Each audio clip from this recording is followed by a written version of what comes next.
जय महाकाल। आद्यकाली शक्ति साधना केंद्र में आपका स्वागत है। जैसा कि आप सभी जानते हैं कि शिवरात्रि अब निकट आने वाली है और शिवरात्रि एक महारात्रि कही जाती है। 4 महारात्रियों में, जिनमें महारात्रि, दारुरात्रि, कालरात्रि कही जाने वाली रात्रियों में महारात्रि शिवरात्रि को कहा जाता है। शिवरात्रि का अपना विशेष महत्व है और इस दिन तंत्र साधना के क्षेत्र में विशेष रूप से भगवान शिव की आराधना करके साधक सफलता प्राप्त कर सकते हैं। यूं तो शिवरात्रि के दिन प्रत्येक प्रकार की साधनाओं को किया जा सकता है, विशेषकर वो चाहे वो शमशानिक क्रिया हो, चाहे वो किसी भौतिक कामना की प्राप्ति के लिए, अर्थ प्राप्ति के लिए, या किसी प्रकार के सम्मोहन इत्यादि की तंत्र सिद्धि, किसी अन्य प्रकार के यंत्रों को सिद्ध करना, इस प्रकार के समस्त क्रियाकलापों को किया जा सकता है। तथापि इनकी सबसे विशेष साधना, जिसके विषय में आज मैं बात करने जा रहा हूं, वो है विरूपाक्ष साधना। भगवान शंकर के नामों में उनका एक नाम विरूपाक्ष है। विरूपाक्ष का अर्थ क्या होता है? और जहां भगवान शंकर का नाम विरूपाक्ष है, वहीं देवी का एक नाम विरूपाक्षी भी है। अब विरूपाक्ष का अर्थ क्या है? अक्ष का अर्थ होता है नारी, आंख।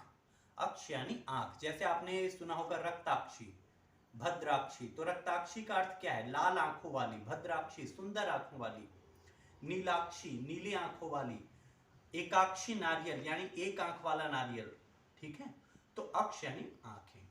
तो भगवान शंकर का नाम विरूप अक्ष। विरूप अक्ष, विरूप यानी कि ये कुरूप नहीं है। कुरूप और विरूप में एक पर्याप्त अंतर है। कुरूप अलग होता है, किंतु विरूप का अर्थ होता है विचित्र, जो सामान्य न हो, जो असामान्य हो। तो असामान्य आंखें क्यों है भगवान शंकर की? क्योंकि भगवान शंकर त्रिनेत्रधारी हैं। भगवती का एक नाम त्रिनेत्रधारिणी भी है, त्रिनेत्रा भी है। ठीक है, भगवान शंकर के 3 आंखें हैं, त्रिनेत्र हैं, इसलिए उनका नाम विरूपाक्ष है। जैसा कि ये है कि साधना को कैसे करें, भगवान विरूपाक्ष की, भगवान शिव की कृपा कैसे प्राप्त करें, विरूपाक्ष स्वरूप की।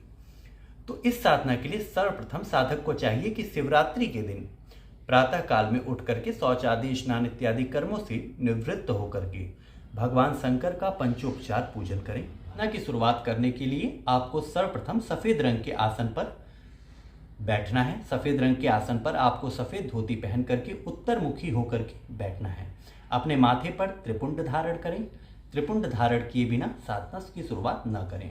मंत्र जाप का करने के लिए आपको रुद्राक्ष की माला का प्रयोग करना है। 108 मनके की रुद्राक्ष माला को शुद्ध संस्कारित करके उसका आप प्रयोग करें। उस तेल, किसी मीठे तेल का प्रयोग कर लीजिए। मीठे तेल का अर्थ तिल का तेल, चमेली का तेल, ये मीठे तेल के अंतर्गत है। यहाँ आपको सरसों का तेल निषिद्ध है, उसका आपको प्रयोग नहीं करना है। तिल के तेल का या घी का आप प्रयोग कर सकते हैं। बाईं ओर गूगल लोहबान की धुनी सुलगा लें। अब आपको भगवान शिव का, जैसा कि आप सभी जानते हैं कि भगवान शिव को धतूरी, भांग, बिल्वपत्र, फलों में बेर, बेल इत्यादि प्रिय हैं। तो इन वस्तुओं से आप भगवान शिव का पूजन करें। साधना का पूजन किस क्रम में होगा? सर्वप्रथम गुरु, तदुपरांत गणेश, उसके बाद भगवान शिव पार्वती का। अन्य सभी देवी देवताओं के साथ साथ पूजन करने के बाद अपने कुल देवता, ग्राम देवता, यदि आप अपने गांव से बाहर, अपने स्थान से बाहर कहीं कर रहे हैं तो वहां के स्थान देवता का, क्षेत्रपाल का, लोकपाल, दिक्पाल, एकादश रुद्र, भैरव, इन सभी का पूजन करने के उपरांत तब आप विरूपाक्ष साधना में प्रवृत्त होंगे। इस साधना में आपको 5000 मंत्रों का जाप करना है। कुल 51 माला आपको मंत्र जाप करनी है। 5000 यानी 50 माला, लेकिन आपको जाप 51 हमेशा की जाती है विषम संख्याओं में, तो इसलिए आपको 51 माला का जाप करना है।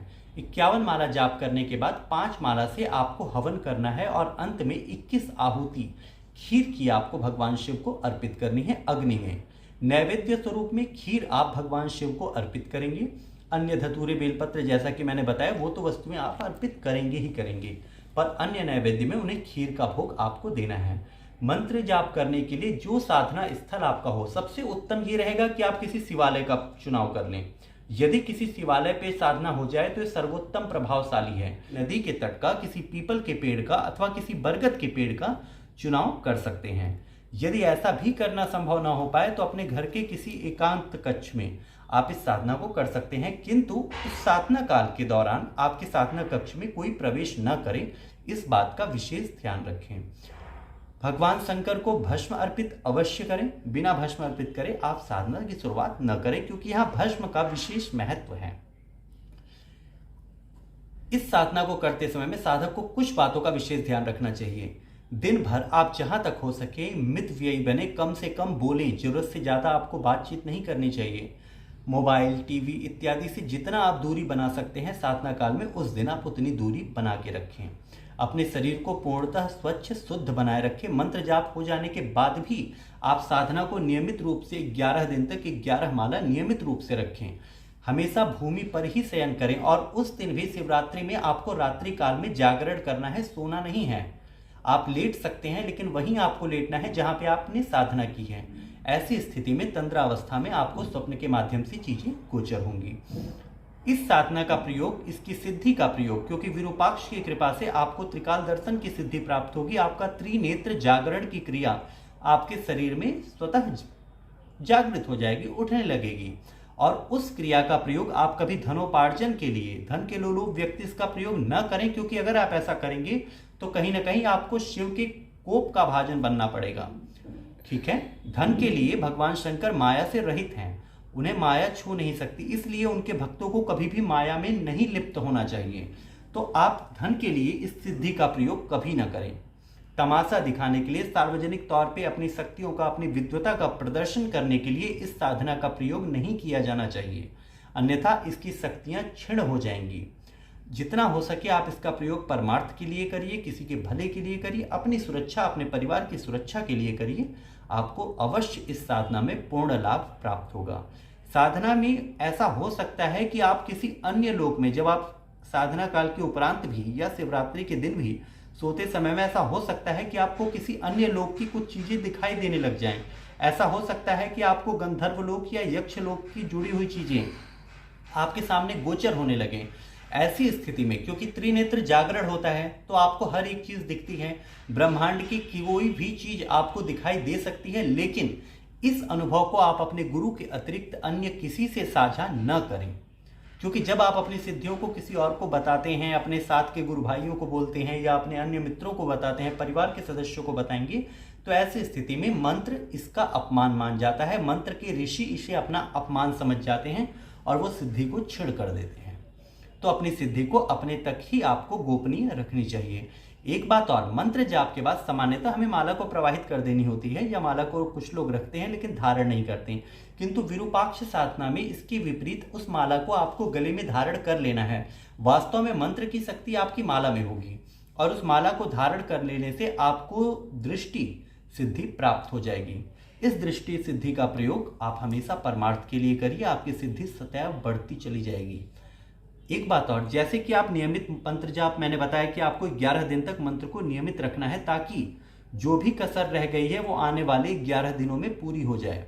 इस बात का आपको ध्यान रखना है। और उस पूरी साधना काल के दौरान यूं तो साधक को वैसे भी झूठ इत्यादि कर्मों से बचना चाहिए, प्रपंच से बचना चाहिए, लेकिन फिर भी कम से कम उस साधना के दौरान आपको क्रोध, झूठ, काम, ब्रह्मचर्य का पूर्ण रूप से पालन करना चाहिए।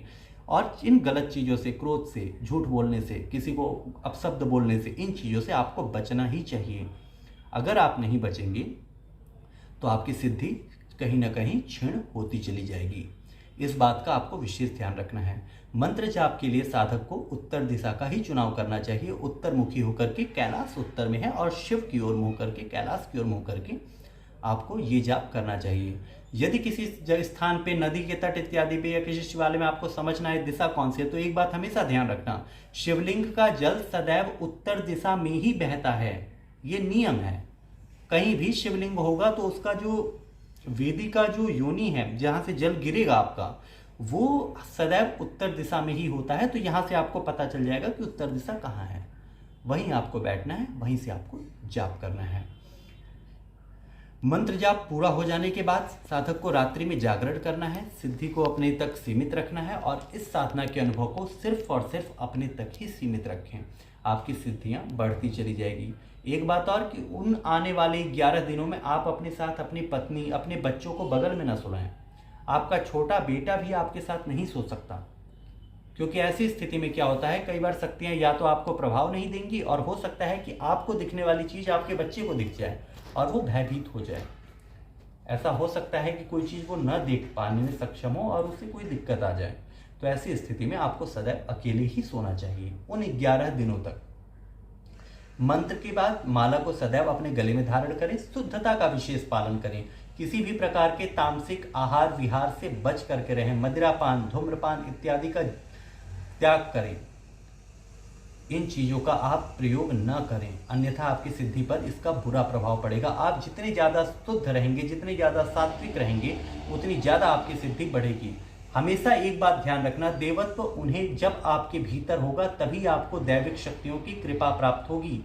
बिना देवत्व को धारण किए देवताओं की कृपा कभी भी प्राप्त नहीं हो सकती। ये बात मुझे मेरे गुरुदेव ने कही थी और ये बात मैं आपसे कह रहा हूँ कि अगर आप चाहते हैं कि दैवी कृपा आपको प्राप्त हो तो आपको स्वयं में देवत्व को जागृत करना होगा। आपको स्वयं में देवतुल्य बनना होगा। आपकी प्रत्येक क्रिया देवत्वमय होनी चाहिए, देवमय क्रियाएं होनी चाहिए।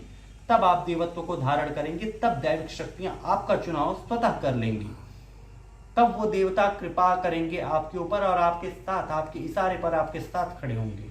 विरूपाक्ष साधना करना चाहते हैं वो हमारी संस्था से, यदि आप हमारे निर्देशन में इस साधना को करना चाहते हैं तो हमारी संस्था के दिए हुए नंबर 9999672999 पर संपर्क करें। ऑनलाइन में ये साधना करवाई जाएगी और आप इस साधना को करके त्रिकाल दर्शन का प्रभाव अपने जीवन में प्राप्त कर सकते हैं। आशा करता हूँ ये वीडियो आपको पसंद आई होगी। हमारे चैनल को लाइक करें, सब्सक्राइब करें और बेल आइकन दबाना ना भूलें। जय महाकाल।